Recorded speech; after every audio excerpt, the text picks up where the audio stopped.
I'm Katrine and I'm a freelance artist, so I do a lot of different things. I mostly work in theatre and performance.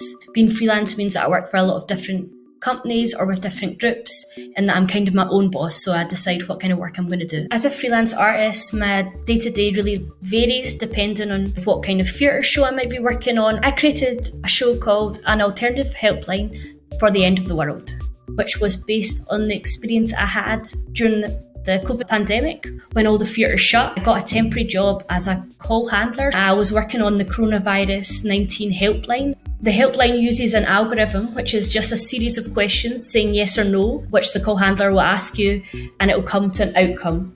I thought that was like a really interesting way to diagnose a medical illness, and I wasn't sure I completely agreed with it. Lots of times you're trying to help people, but because of the system that you work within, you're given limited options in which you can help them. And this was one of the reasons I made the show. I'd seen the systems they used and the different scripts that you had to stick to. I think sometimes we can't just rely on algorithms, and actually we need more human to human contact to deal with some problems or to help people. And so I decided I was going to make this show. It's all about the end of the world. So I actually started by looking at an algorithm that I'd used in a call centre.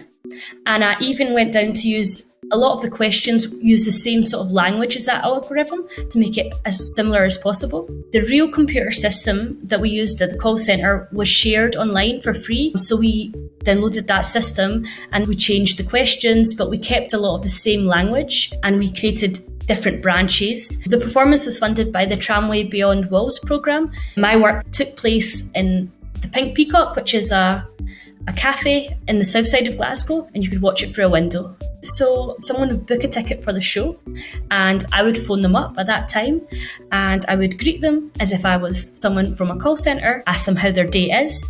So the computer system would tell me what to say on the phone. It would give a question for the audience. They would then have to choose yes or no, which is the data.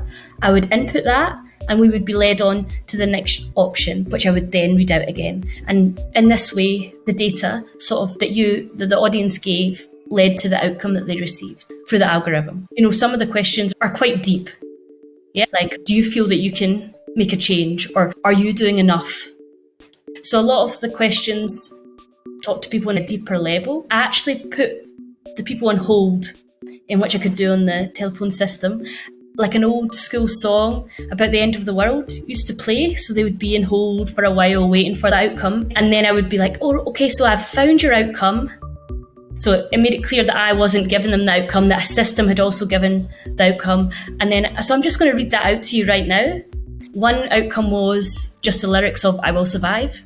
Some of them were quite long text, some of them were quite short. There was one very short one I remember. What time are we on in the clock of the world? Every single person who did it profusely thanked me, no matter if it was made any sense or didn't make any sense or was a bit funny. I think it was that at the end they had received something.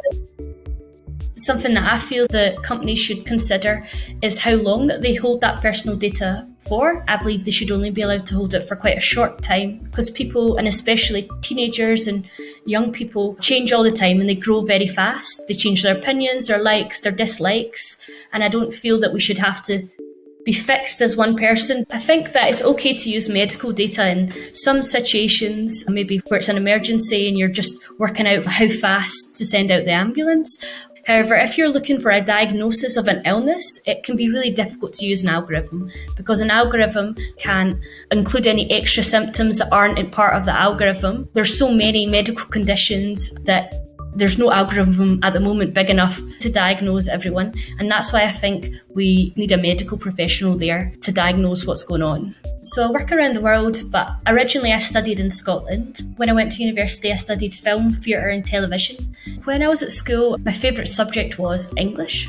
I really enjoyed writing my own stories and creating my own worlds and being creative in that kind of way. I think it's really important for school children in Scotland to learn more about the ethics of technology and to be more aware about how it intersects with your life.